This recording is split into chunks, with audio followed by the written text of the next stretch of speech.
call. This conference call may contain forward-looking statements about the company, which are based on beliefs, opinions, and expectation of the company as on date of this call. These statements are not the guarantees of future performance and involve risks and uncertainties that are difficult to predict. As a reminder, all participant lines will be in the listen-only mode, and there will be an opportunity for you to ask questions after the presentation concludes. Should you need assistance during the conference call, please signal an operator by pressing the star, then 0 on a touchtone phone. Please note that this conference is being recorded. I now hand the conference over to Mr. Sunil Vohra, Group Chief Financial Officer. Thank you, and over to you, sir. Thank you very much. Good evening, everyone, and a warm welcome to all the participants. On the earnings call today, I am joined by my colleague, Ankur Modi. We have uploaded our financial results and investor presentation for Q1FY25 on the stock exchanges and our company's website. We hope everybody had an opportunity to go through the same. As always, I would like to begin by giving brief insight on the economy, followed by the current scenario in the auto industry, and then to our financial and operational performance for Q1FY25. Post that, we will open the floor for Q&A. In the realm of global economic dynamics, India's economy continues to remain stable amidst global challenges. Recent projections by IMF highlight India's significant role in contributing to half of the world's economic expansion along with China. According to the Economic Survey 23-24, India's GDP grew by 8.2% in FY24. This can be attributed to digital revolution, massive government infrastructure investments, and an expanding middle class, also coupled with political stability. The Reserve Bank of India had expected the Indian economy to grow at 7.2% in FY25 on the back of improving rural demand and moderating inflation. India is at the cusp of a major structural shift in its growth trajectory, moving towards a path where around 8% GDP growth could be sustained for a longer term. Moving to the automotive industry, riding on overall economic growth, especially in the rural markets, the Indian automobile industry also saw a robust performance across all segments in the first quarter of the current fiscal in comparison to the corresponding quarter last year. For the quarter ending June 24, the industry experienced a 16% year-on-year increase in production volumes. This growth was evident across key vehicle segments, with primary driver being a resurgence in demand for two-wheelers in rural areas and the introduction of new models. The industry also witnessed stable growth of 2% quarter-on-quarter, led by two-wheeler segment, which was at 6%. Moving to PV industry, during Q1, the PV sector witnessed production volume growth of 6% compared to the same period last year, reaching a total of 1.2 million units. This growth was driven primarily by utility vehicles. The segment did saw volume decline of 10% quarter-on-quarter basis, largely on account of high base effect as Q4 had seen record production. The two-wheeler segment experienced substantial growth with production volumes rising by 20% to nearly 5.9 million units. The sector is showing promising and sustained recovery, especially in rural areas. In the commercial vehicle sector, production volumes remained flat relatively. This was impacted by the slowdown in public and private capex due to general elections. Moving towards electrification, the e-two-wheeler registration as per SMEV declined by 40% to 1.82 lakhs in comparison to last quarter. The registrations were down by 17% year-on-year basis as well. The decline was largely on account of reduction in subsidies following last year's reduction in subsidies and the FAME 2 in July 2023. The government further reduced the subsidy by half in April 24 with the introduction of 4-month incentive scheme under Electric Mobility Promotion Scheme 2024. We believe the reduction in subsidy benefits is a short-term impediment for electric two-wheeler manufacturers and could exert pressure on cost structure.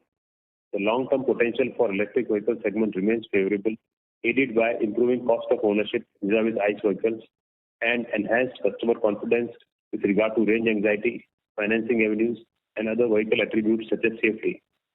In addition, the government's focus on promoting electric vehicles through various initiatives will continue to drive electric vehicle adoption over the medium to long term. Coming to financial and operational performance, you may refer to slide number 7 and 8 of the presentation. Minda delivered a strong financial performance in Q1, marked by robust revenue growth and improved profitability. Consolidated operating revenues surged by 23% year-on-year to 3,818 crores, driven by broad-based growth across key product lines. Notably, the lighting, alloy wheels, switches, sensors, and controller segments exhibited strong performance. EBITDA for the quarter reached 408 crores, reflecting a 24% year-on-year increase. EBITDA margins were in line with the margin of Q1 in previous year, despite higher employee and administrative costs. We maintain the margin guidance as provided in our previous communication, which is 11% plus minus 50 basis points with bias towards upper range. Finance costs for the quarter increased to 36 crores due to higher borrowings to fund capex, land acquisitions, and working capital. The company's share of profit from associates and joint venture grew to 37 crores in Q1 FY25 from 30 crores in the corresponding quarter last year. This increase was primarily driven by strong performance of Nensoten Roki and TRMN and TG joint venture entities. Minda's total attributable profit increased by 15% year-on-year to 199 crores in Q1, reflecting the overall robust financial performance. Now moving to the business segment-wise performance, you may refer to slide number 11, starting with switches. Our switching system segment demonstrated exceptional performance in Q1 FY25, generating revenues of 958 crores, contributing significantly to 25% of our consolidated revenues. This represents a year-on-year growth of 14%, driven by an increase in kit value due to higher switch content and robust export performance. Notably, two-wheeler switch exports recorded highest ever in the current quarter. Moving to lighting, the lighting business continues to be a key growth driver, contributing significantly to company's performance. In Q1 FY25, the segment generated impressive revenues of 894 crores, representing a 26% year-on-year growth and a substantial 24% share of consolidated revenues. The four-wheeler lighting segment has been particularly strong, driven by successful launches of new products, including another long tail lamp for a major OEM. Additionally, two-wheeler lighting division has exhibited robust growth supported by overall two-wheeler market expansion. The commissioning of phase 1 of our new four-wheeler lighting plant at Khed in Q4 FY25 is expected to further bolster our capabilities in this segment. Our European operations based in Germany have emerged as a center of innovation for niche lighting solutions catering to premium passenger vehicle OEMs. The successful launch of our roof star liner lighting solution has been a testament to our technological progress. Building upon this success, we are now developing the next generation of roof star liner using TFT-based light sources. We are offering some of these solutions in Indian market and have seen very encouraging response with adoption of some of the solutions like illuminated logo. Our casting business showcased robust performance in Q1, generating revenues of 750 crores, contributing 20% to our consolidated revenues. The segment experienced 21% year-on-year growth, driven primarily by the alloy wheel business, which contributed 504 crores. The remaining 142 crores were generated by the aluminum die casting business. Both two-wheeler and four-wheeler alloy wheel segments have witnessed substantial growth, supported by capacity expansion initiatives. To meet growing demand, we are expanding our Bawal facility by an additional 30K capacity, scheduled for commissioning in H2 FY25. We have also now secured land for another 30K capacity expansion in Bawal, with the implementation work to commence shortly. Additionally, construction of a new 120K wheel per month greenfield plant at IMT Kharkhoda, Haryana is progressing as planned. Our seating business generated 271 crores in revenue during Q1 FY25, contributing 7% to consolidated revenues. There is a slight improvement in revenues quarter-on-quarter basis. Revenues remain flat in comparison to corresponding quarter last year. One of major target vehicle segment for seating business, which is commercial vehicle production volume, have declined both QoQ as well as YoY, restraining our growth in seating business. Our main export market, European agricultural machinery vehicle market, also remains subdued. Consequently, our export was stable in the quarter. We would also like to inform you that we have commenced commercial production from our new plant of JV with Tati S. As we move forward to subsequent quarters, commencement of supplies to new incumbent OEM customers, increase in volumes from e-two-wheeler OEM, commencement of supply of pneumatic suspended seat is expected to give boost to revenues. Hence, we remain confident of medium to long-term growth of our seating business. Acoustic segment generated 204 crores in revenue, representing a significant contribution to our consolidated revenues. Moving to other product businesses, which have achieved revenue of over 700 crores for Q1, contributing 20% of overall top line. Out of this, around 112 crores was contributed by controllers, 177 by sensors and ADAS, 110 crores by blow molding products, 60 crores by Minda JV. Revenues of around 100 crores from Minda Westport, which is being consolidated from current quarter, is also part of other product business. We would like to highlight that our alternate fuel business under Minda Westport is doing extremely well, registering a 54% growth in FY24 with revenues of around 280 crores. We have continued the growth momentum and have clocked in over one-third the revenue of last year in the first quarter itself. We continue to win orders for chargers from e-two-wheeler and e-three-wheeler. During current quarter, we have 3 new orders for EV chargers for e-two-wheeler and e-three-wheeler. We have also won an order for BMS from incumbent e-two-wheeler OEM. We had added tire pressure monitoring systems to our product portfolio in the last quarter. We have now secured an order for TPMS as well. Moving to EV, you can refer to slide number 15 and 16. The revenues from EV two-wheeler OEMs was 160 crore in Q1 as against 136 crores in corresponding quarter last year. The growth demonstrated is despite 17% drop in e-two-wheeler volumes over the same period as shared just a little while back. This was primarily on account of new business getting on stream related to EV-specific components. Moving to our aftermarket and international revenue, you can refer to slide number 13. In terms of our revenue pie for quarter ended June 2024, OEM business accounted for 93% and the rest aftermarket business. Our aftermarket division revenue stood at 235 crores for the quarter. Our international sales currently represent approximately 13% of total revenues, demonstrating steady growth in this segment. While the international market holds strategic importance for future expansion, it is worth noting that our domestic business has been experiencing more pronounced growth, hence share in overall pie has softened.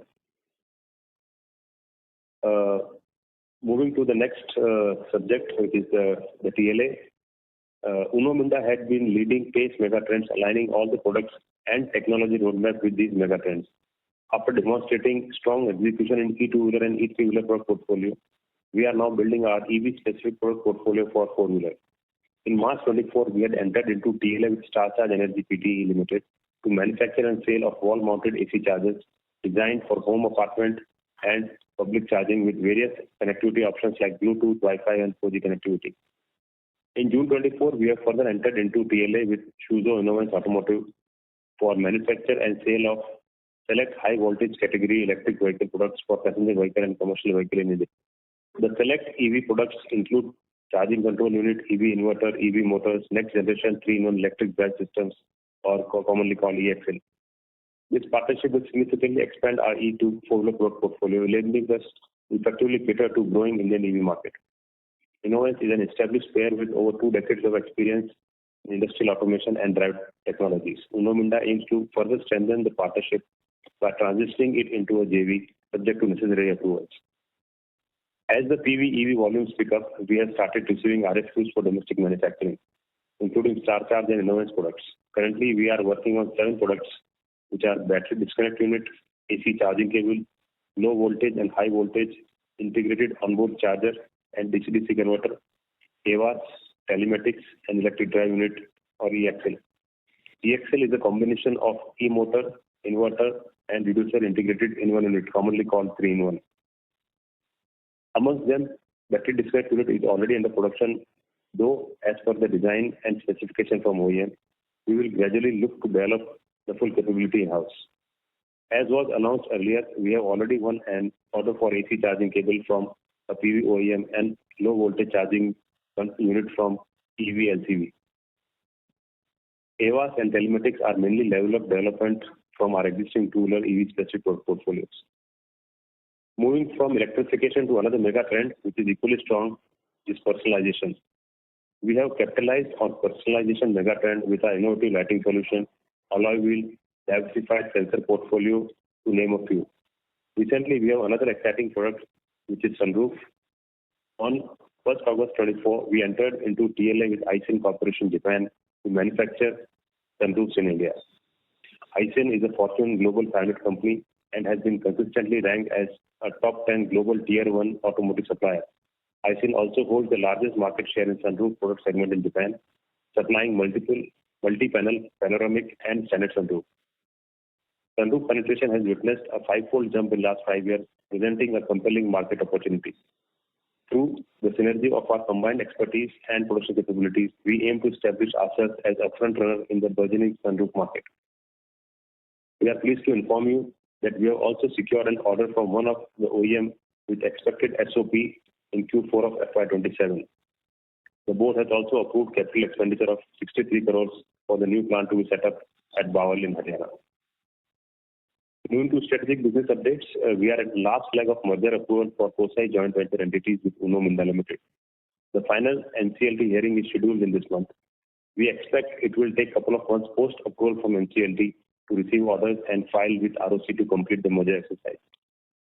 As we had informed earlier that our joint venture partner for speaker business, which is Onkyo Japan, had filed for bankruptcy, we have been discussing with the court-appointed CRO to buy Onkyo's stake in JV to make it our subsidiary and to ensure continuity of business.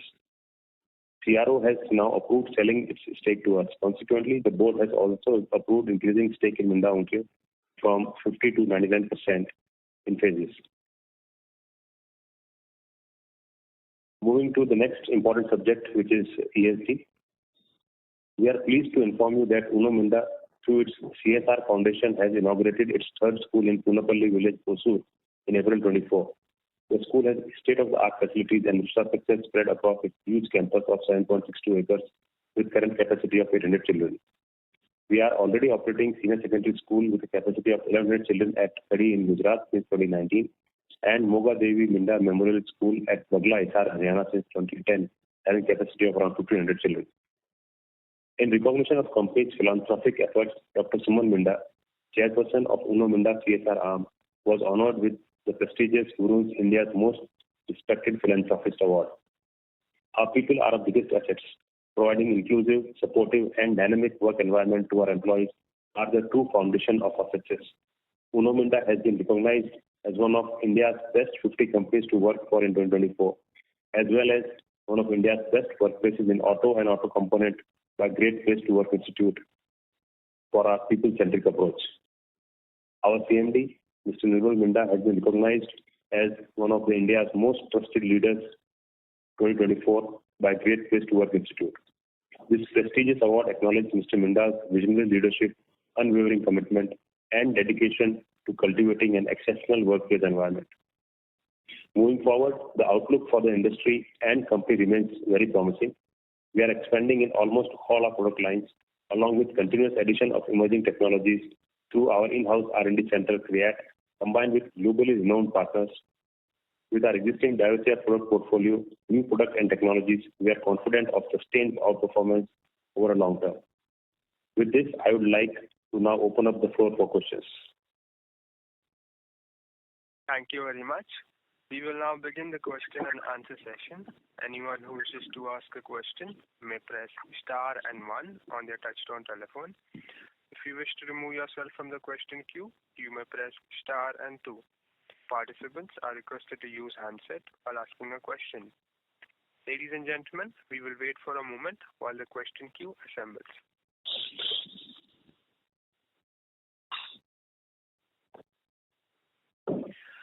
The first question is from the line of Chandramouli Muthiah from Goldman Sachs. Please go ahead. Hi, good evening, and thank you for taking my questions. My first question is on the Suzhou Inovance partnership. Congratulations on the partnership.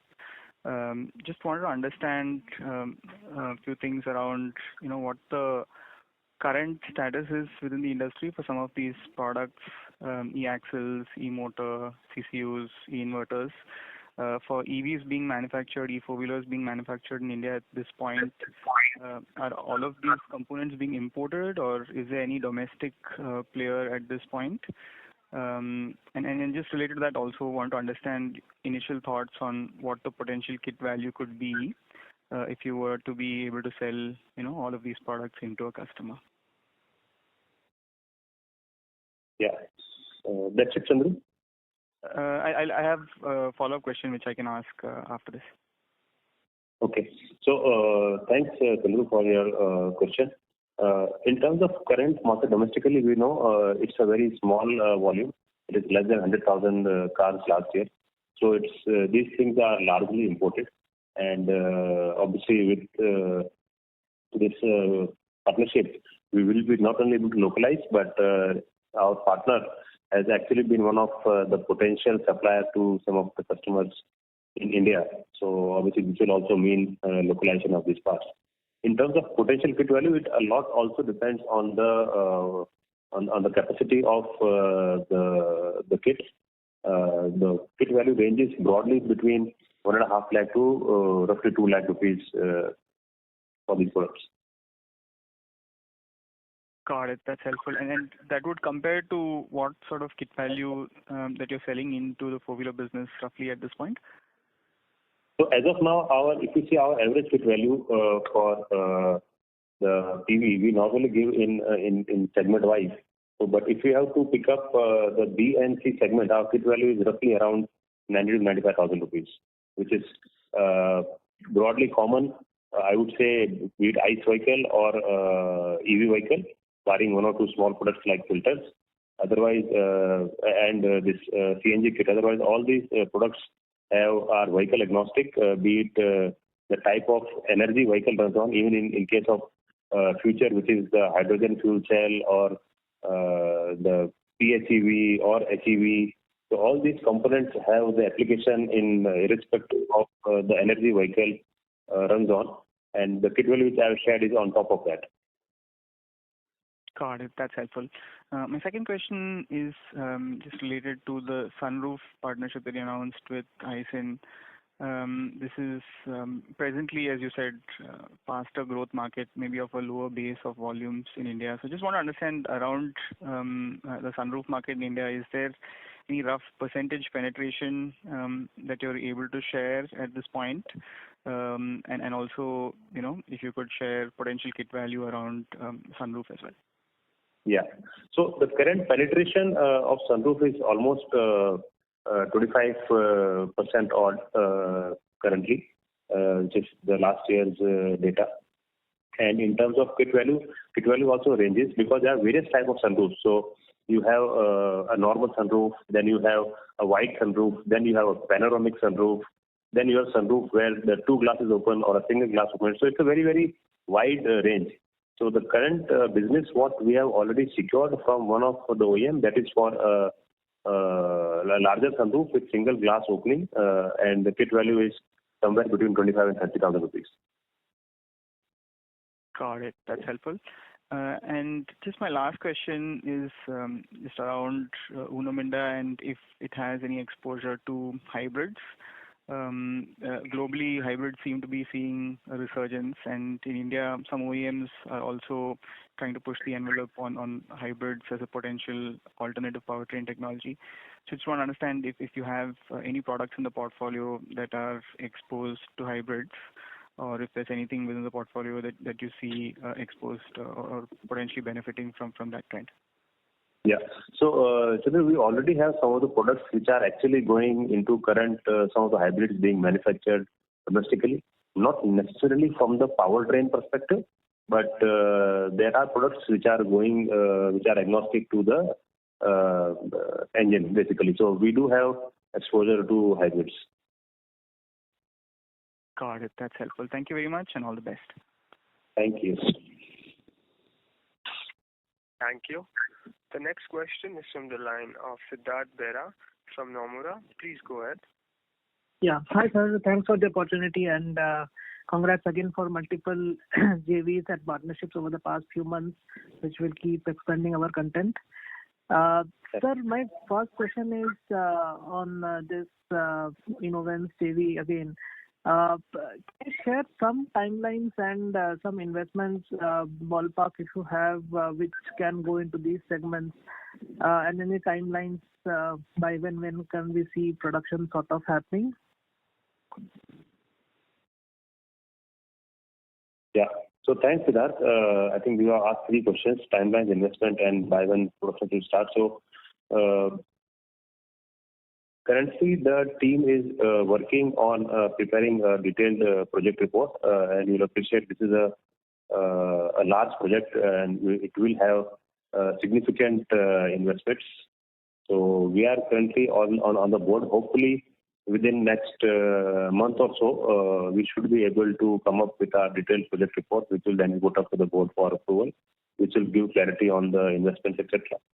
In terms of timelines, as you would have seen that we have clearly mentioned that while we are entering this into a TLA, our endeavor is to convert this into JV ASAP, subject to the government approvals. And you'll appreciate this will come under the PN3, and we will have to take multiple approvals from the government, for which the process has already started.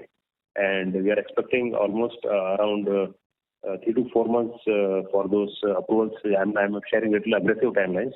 In some of the cases, it has what we understand has taken even more. But our target is to get this approval in around 4 months or so.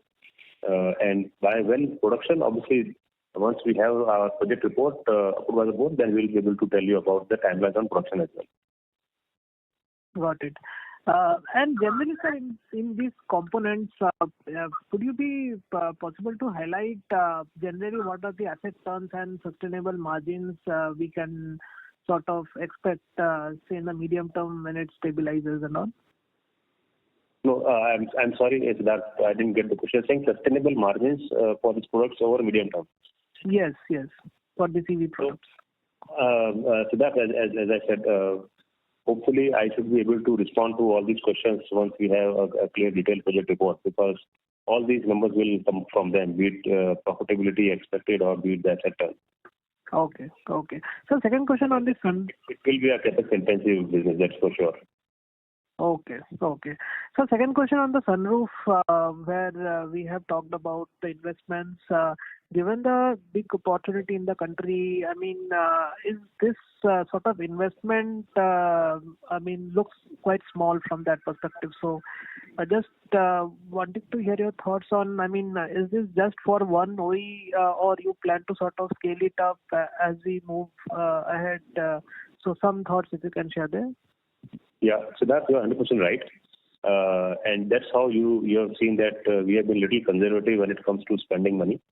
So the initial investment what board has approved of around 63 crores, that is primarily for the business which we have already secured. So it is obviously to support that customer with a little bit of capacity, maybe roughly around 20% capacity surplus. But as and when our objective is once we have this plant stabilized, constructed, we intend to sort of showcase this to other customers.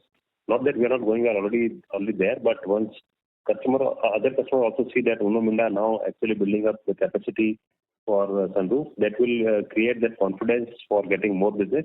And as we get more business, obviously we will then have to go to the board again for incremental investment. So to your point, yes, this investment is only to meet the timelines and the commitment of the existing customer, and where the revenues currently are estimated to be little over 150-160 crores at the peak. So yes, that's on the size of the investment. Okay. So lastly, on these businesses, seating, where the growth sort of has been quite subdued in the last few quarters. I think in the past we have talked about maybe touching maybe close to 1,500 crores in a couple of years. So do you still maintain that target, and does that mean that we should see a stronger scale up in the coming quarters, or how to think about the growth in this business? So we are still holding on to our target, Siddharth. I remember we did said doubling this revenue to 200 crores over 5 years. We are now, I think, in the 4th year, and I'm still sort of hopeful, and we are internally working on to see that we still somehow meet our target for next year and then grow further on. That is not the floor, but that should be the platform for future growth. So if you ask me for 2026, yes, we are still working on the target. Got it, sir. Thanks a lot. I'll come back in the queue. Thank you. Thank you. The next question is from the line of Mukesh Saraf from Avendus Spark. Please go ahead. Oh, yes, sir. Good evening, and thank you for the opportunity. First question is on Innovance again. You had mentioned in your opening remarks that some of the OEMs, were anyways potentially looking to buy from Innovance. So, should we kind of look at this like probably you already have, some soft kind of understanding with OEMs before even like you have started this project? So, should we kind of look at it that way, that there's this confidence that you will get orders through because of that? So, Mukesh, I think you know us very well for past many years. So, our strategy always has been we commit capex only once we have some visibility on the customer. And this product specifically being a capital-intensive product, definitely we would like to have some sort of direction from our customers that yes, we are likely to sort of secure some business. So, yes, we are in discussion with some of our customers, but it's always like we need to have that order in hand, which is not there as of now. Right, absolutely. So the reason I asked this question, sir, in two-wheelers under the EV segment so far, we have seen a different strategy from some OEMs who want to kind of in-source most of the components. So do you think, say now that you have seen this EV segment now for the last couple of years, interacted with so many more OEMs, do you think that there is, when you are seeing that OEMs are looking to also outsource a lot more now, or, how is that decision changing, say, in the last couple of years? Mukesh, it is very, very customer specific, and I think we did speak about it a couple of quarters back that being at the infancy stage and markets are still developing, and it will take few years to settle down as to what customers want to in-house, what in-source. Still, we are seeing those patches where people are sort of building their strategy. So it will be little premature to conclude that this is the way it's going to be for the future. Right. Understood. And next question is on these new projects. I did notice that you are having 4 projects that are going to be coming on stream in F25. While there's been some change in timelines in 2 or 3 of them, I think there's a couple of quarters, maybe 1 or 2 quarters delay. So I hope that's just an operational kind of a delay, and we should see all these 4 projects getting operationalized in this year itself, F25. No, absolutely, Mukesh. No, because versus last quarter, I saw some change in the timelines in the SOP. That's the reason I'm asking this. Actually, this was into civil alloy for Bhavan. No, that so I think we discussed also that land acquisition being delayed. So finally, what we did was that project approved by the board was for 60K. Of that 60K, 30K we have somehow tried to manage within the existing space.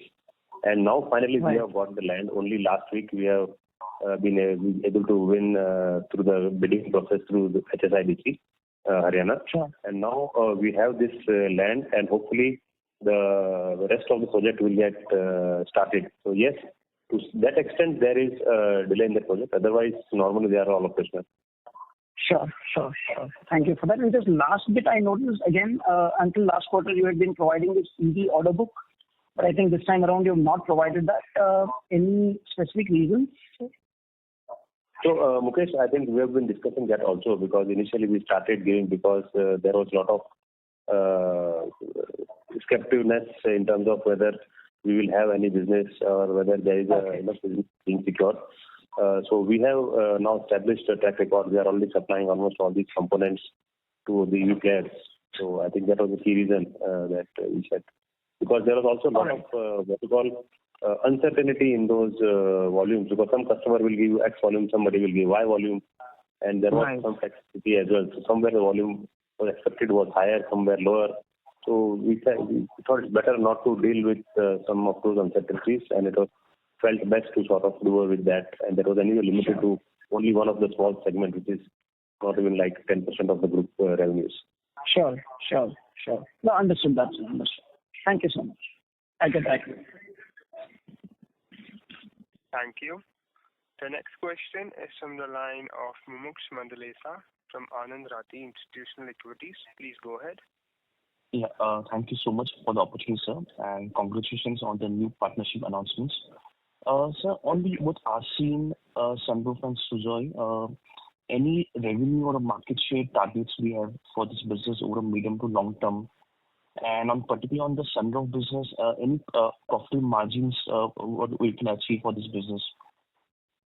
Yeah, so thanks, Mumuksh. In terms of Asin and Suzlon, it is so our target for every business we operate is in the medium term we should reach 30% of the domestic share of business. So that remains our target.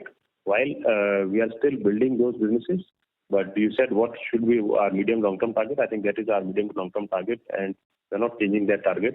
In terms of profitability, it is little early to comment on profitability as of now, but we do expect it to be in line with our average margins. But to be more precise, maybe we can comment on once we start production in these businesses. And initially, you know, that because you have all the costs and not the revenue. So initially for first 2 years, normally you have a lower margin, or in fact, the first year is normally a loss situation because of ramp up and all those stuff. So normally we look at third full year of operations, and we do expect these projects to deliver those kind of average sort of margins in the third full year of operations. Right, sir. And just on Asin Sunroof, how big, sir, globally they would be for the Suzuki player in Japan market, sir, and Toyota, sir?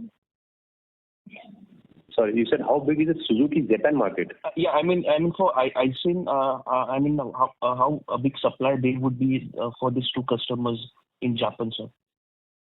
I'm really sorry, I don't have Japan number. But I think what we know is Asin is the largest player in Japan. He's asking about market share there. We'll take a note of it, Muksh. Sure, sir. And we will get back to you once we get this information.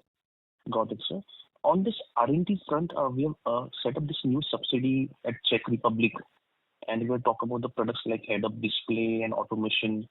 And last few years, we also have set up new center for crate. Just want to understand also there what kind of new in-house products we are seeing traction, and any meaningful areas where we can build up, sir. I won't raise any high expectation. This is primarily since the costs are coming down. It was felt best to sort of move to East Europe to reduce some of the operating costs. And this place, Czech Republic, is roughly, I think, 3.5 to 4 hours drive from our existing plant in Ingolstadt in Germany. So it is more to do with optimizing and reducing the cost base, not more than that. Got it, sir. And on in-house products, anything, sir, on ADAS areas where we are getting more traction? We are working on the cameras. So any more traction on those areas, sir? Traction on ADAS areas, right? Yeah. Yeah, so we are actually working on some of these things. As you rightly mentioned, camera we are working on. We are working on radar as well. We are working on heads-up display. So all these are part of ADAS. In fact, HUD, we are also working with supporting one of the OEM through our German operations. So there is a lot of excitement, but conversion to business is always a challenge considering the cost aspect and how much OEM want to sort of provide the features. So we are working on a lot of products. Some of these we have got some visibility on business as well. So maybe in around next 6 to 12 months, we are expecting to get better visibility on some specific ADAS businesses, including HUD and some of the products we just spoke about. Okay, sir. And so on the employee cost, this kind of run rate should be sustained, right, with the performance appraisal and all that's happening in Q1? Yeah, yeah. So this manpower cost factors in all the appraisal cycle for the current year and also the growth. So if you see, largely half of the manpower in cost increase is because of the incremental or increments given to operators and staff across the board, and half is roughly on account of increased scale and volume. Okay, sir. And just lastly, sir, I mean, we're doing a lot of new exciting partnerships and we're doing a lot of new products in-house as well in areas of EVs, two-wheelers, four-wheelers, sunroof, ADAS, etc. I mean, do you see actually over medium to long term the pace of outperformance versus industry can be much higher than 2x, which you have been guiding for us? No, you are right, Mumuksh, but at the same time, we are also increasing consistently the base of the scale or the size of the business. And that is why we said that 1.5x of the industry volume in terms of our revenue growth is what we want to sustain for medium to long term. Short term, yes, there is a possibility to do little better, but we would like to stick to our guidance. Got it, sir. Thank you so much for this. Thank you. Thank you. Ladies and gentlemen, to ensure that the management is able to answer questions from all participants, please limit your questions to 2 per participant. The next question is from the line of Raghunandan from Nuvama Research. Please go ahead. Thank you, sir, for the opportunity. Congratulations on good set of numbers and also the tie-ups. Thanks, sir. Sir, firstly on the sunroof business, what would be the current import share for sunroofs, which provides a potentially large opportunity for us? Mm-hmm. I don't think I have readily available current import share for sunroof, but we'll definitely get back to you on this. Sure, sir. And secondly, in EVs, given that you have been growing there, how would you see the revenue timeline of crossing 1,000 crores and over the next few years going towards 3,000 crore? Would FY25 and 27 be reasonable targets? So EV revenue timelines of 1,000 crore plus, I think it is, I would say, even in next 12 months possible. Because when we are saying EV, I am assuming we are covering EV across the board.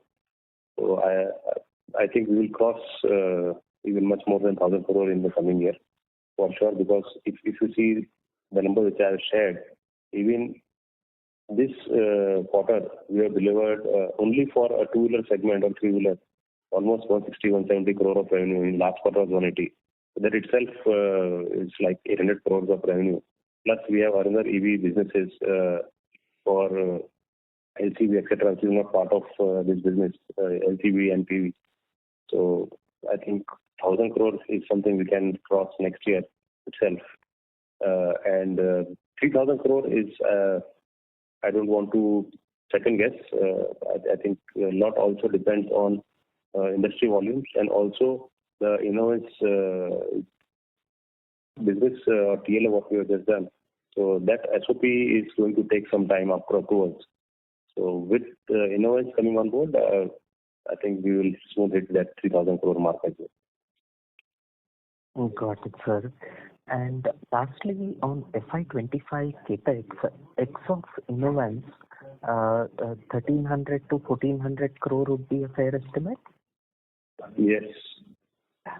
Thank you, sir. Wishing you all the best. Thank you. The next question is from the line of Amit Hiranandani from SMIFS Limited. Please go ahead. Hi team, thank you for the opportunity. Sir, my question pertains to the sunroof business.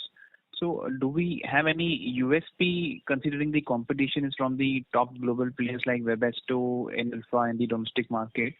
And notably, Webasto has a very aggressive plans to increase their capacity from 5 lakhs to 9,50,000 units by FY27. And continuing with this, sir, what is our 5 years growth plans for this business, and what level of investments will be required over this period? Yeah. So Amit, if you would have noted, we just shared it a while back that as of now, the current business or the current TLA which we have done covers only a small portion, and even the capex what you just shared of 63 crores, it covers only one customer, and that can deliver sales of roughly around 150, 160 crores, which is what the customer has sort of guided us. We are currently working on sort of building the business case for this, and how do we reach the market share of 20% we just spoke about over the next 2 years. So we are currently in discussion with a lot of our potential customers, and at this point it's difficult to sort of comment on the volumes. But in terms of USP, definitely we are whatever business we operate, the USP has always been sort of a technical edge and also localization. And third is the cost competitiveness. And fourth is what normally we call this QCDD, quality, cost, delivery, and development.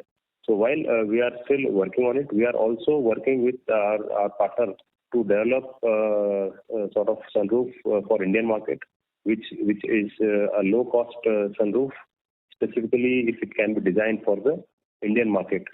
So we are working to build on our USP as well as we sort of start this journey. But yes, you are right. We do know, and we are conscious of the tough competition ahead in the sector.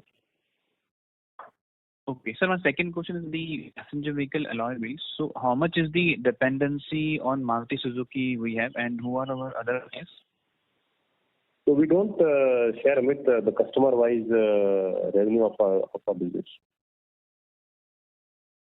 Okay. All right, sir. All the best. Thank you so much. Thank you, Amit. Thank you. The next question is from the line of Aditya Jhawar from Investec. Please go ahead.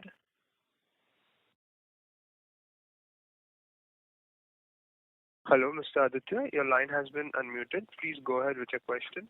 Yes. Thank you. Thanks for the opportunity and congrats on a good set of numbers. I have two questions. One is if you can, help us understand that how is the progress with the Korean OEMs. Last few years, how have been our, track record in adding products, and if you can give us some sense on what is the share of business in the current product which we supply to them.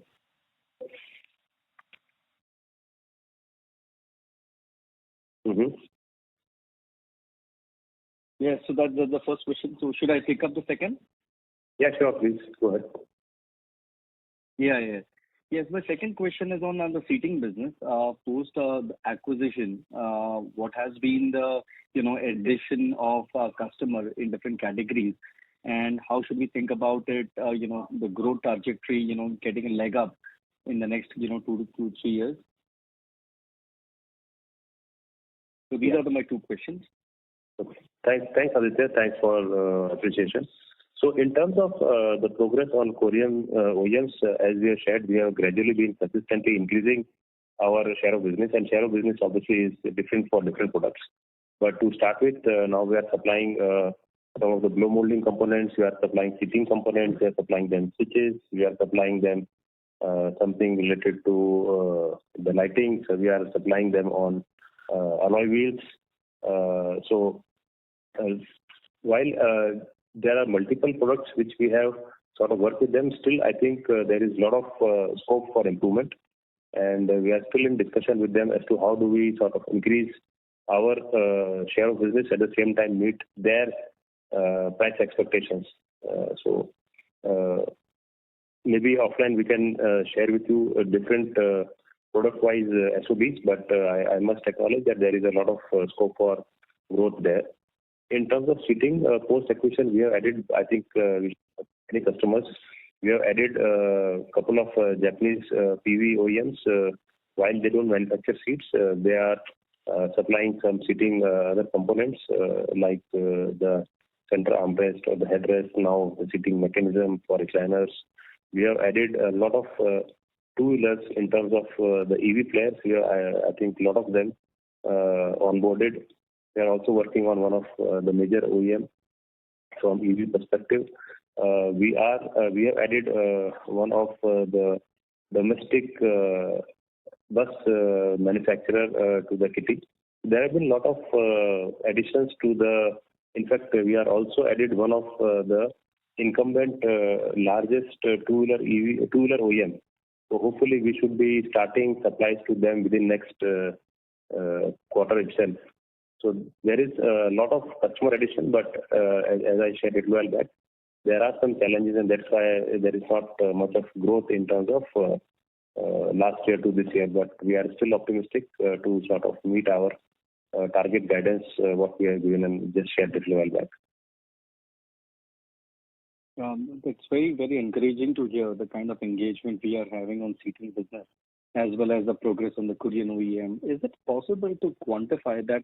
What could be the potential, order that would be, we could translate into revenue and seating specifically in the next, 2 to 3 years? Yeah, so that's what I said, Aditya. So while currently we are at a run rate of roughly around 1,000 odd crores, we are expecting next year to still meet our 1,500 crore target, which I'm sure looked like a tall order given last year and this year. Not much of growth is visible, but we are still sticking to our target, and hopefully we should be able to deliver that. Okay. And in the presentation, you have called out, what is the revenue contribution from two? Could you please fall back in the question queue for further questions? We can take this question, Aditya. Go ahead. Yeah. So just one thing that, in the presentation, we have called out what is the revenue contribution from two-wheeler EV OEM, and three-wheeler EV as a category is expected to pick up quite significantly. So if you can just give us some sense that what is the order book, or are we already supplying to the large E3-wheeler OEM, and what is the expectation in the next couple of years from E3-wheeler as a category? I'm sorry. So E3-wheeler, what are the order books and separately for E3-wheeler? Sorry, Aditya, we have not shared separately for split of two-wheeler and three-wheeler. But I think just to give you an idea, we are currently supplying to major E3-wheeler as well, some of our EV-specific products. Okay, but does the two-wheeler number include three-wheeler as well? No, it's only for two-wheeler. Okay, perfect. That's it from me. All the best. Thank you. The next question is from the line of Sonal Gupta from HSBC Mutual Funds. Please go ahead. Yeah, hi. Good evening, sir, and thanks for taking my question. Sir, just could you sort of repeat the other revenue breakup? Just wanted to get on sensor controllers, and how much is Minda Westport contribution in this quarter? Yeah, so Minda Westport, as I said, is almost 100 crores for the quarter. And in terms of others, you wanted the split of it, right? Yeah. Yeah, so I think around 112 crores was controllers, around 177 was sensors in ADAS, around 110 for blow molding products, and 60 for from the Freevo JV. Okay, and sir, on the where is our net debt now? You are saying net debt for the quarter? Yeah, quarter end.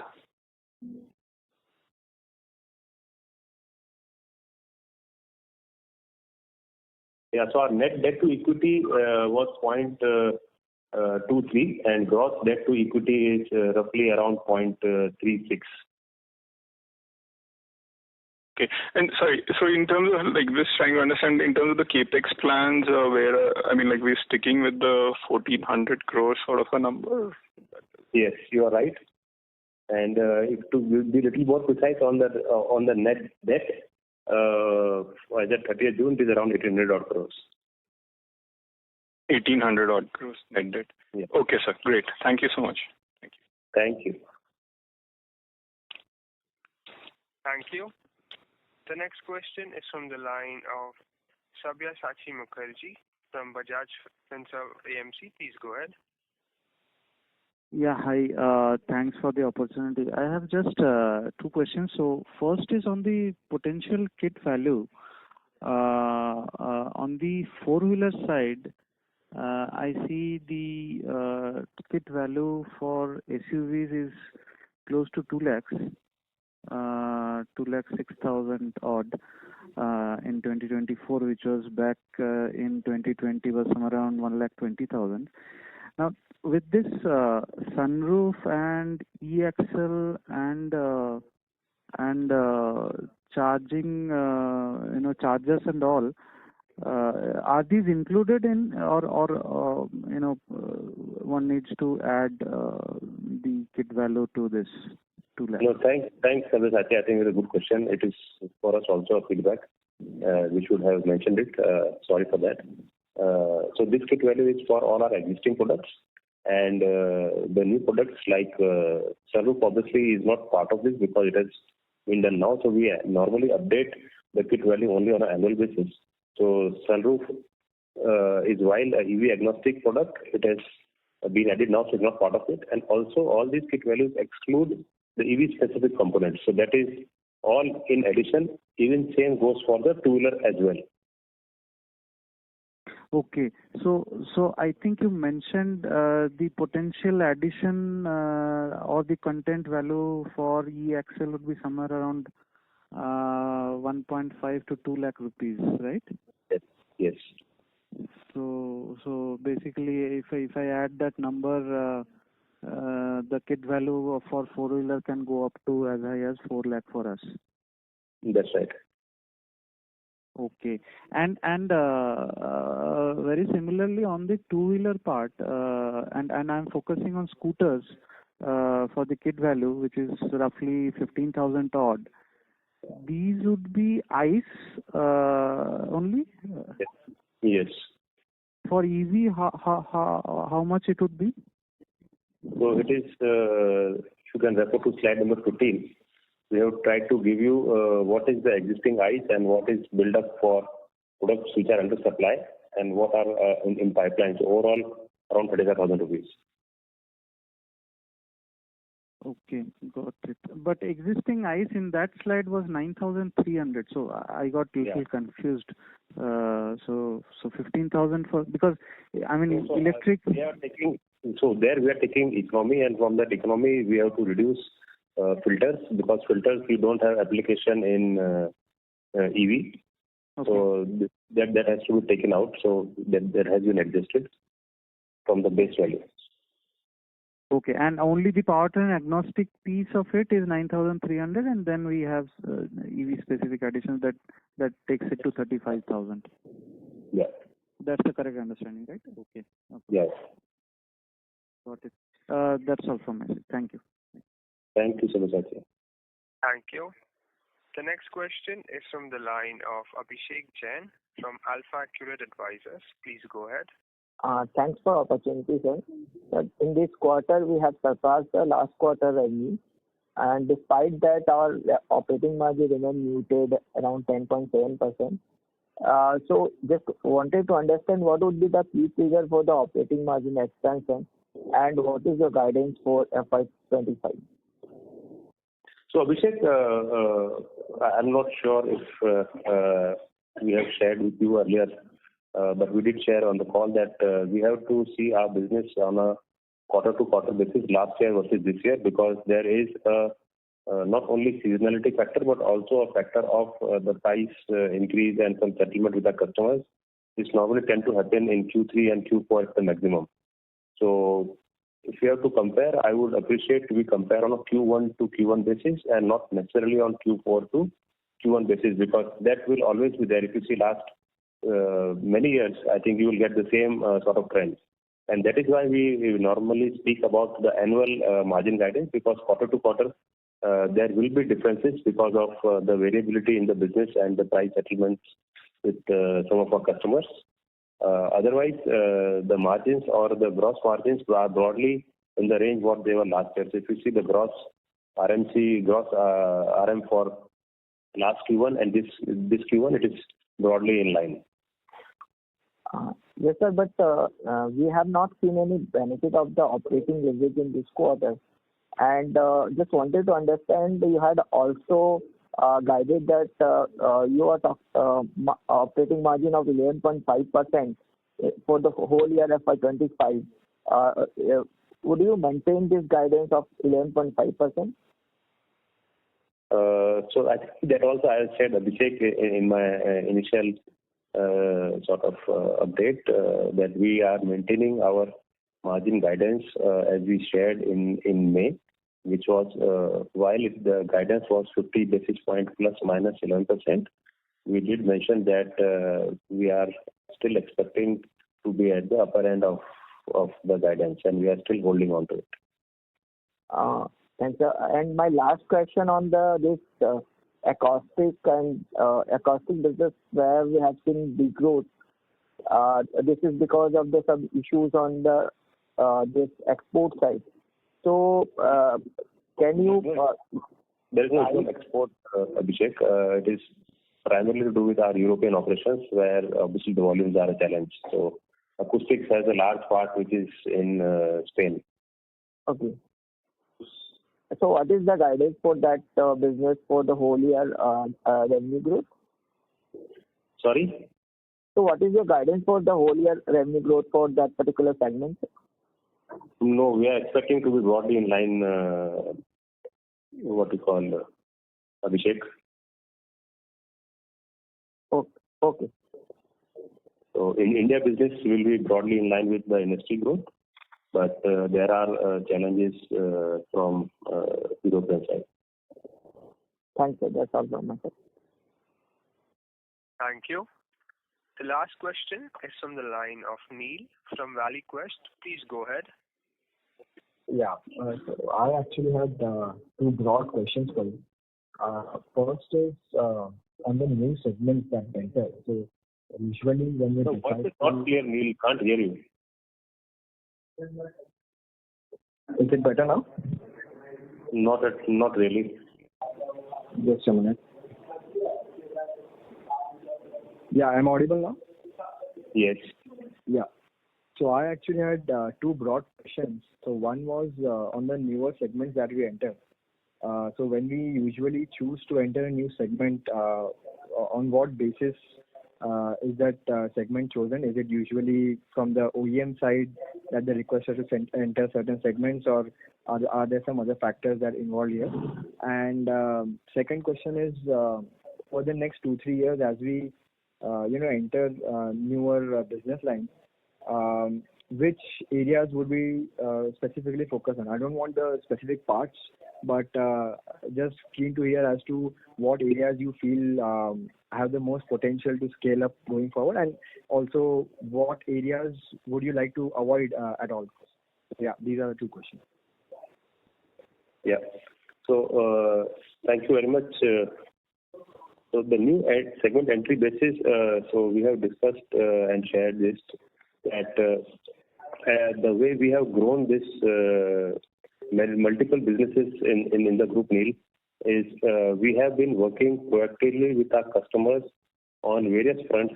Understanding what are the customers' pain points, identifying opportunities where we can convert imports into domestic production, which is localization, and also looking at businesses which are synergistic, and last, the businesses which are maybe the sunrise businesses or where we are seeing some significant growth potential. So these have been the levers we have always consistently been working on, and most of the businesses you see we have added in past few years have been emanating out of this strategy. In terms of next 2 to 3 years, new business line and which areas to focus on, we have been aggressively working on building our EV portfolio, and you would have seen this some of the partnerships which we have done in last few quarters. Our endeavor as we move forward is more towards building more vertical growth and less on a horizontal growth. So what I mean is, how do we go deeper into our existing businesses, be it domestically or through exports, and maybe add little less in terms of wider products. But obviously we don't want to get into powertrain business, or you ask what areas avoided. We don't want to get into direct engine parts or engine manufacturing, or we don't want to get into a tire manufacturing or a body manufacturing. So these are some of the products which are obviously which we want to avoid in terms of our strategy. Okay. Thank you and all the best. Thank you. Thank you, Neil. Thank you. Ladies and gentlemen, that was the last question for today's conference call. I would now like to hand the conference over to the management for their closing comments. Thank you. I would like to thank everyone for joining the call. I hope we have been able to respond to all your queries adequately. For any further information, we request you to please do get in touch with us.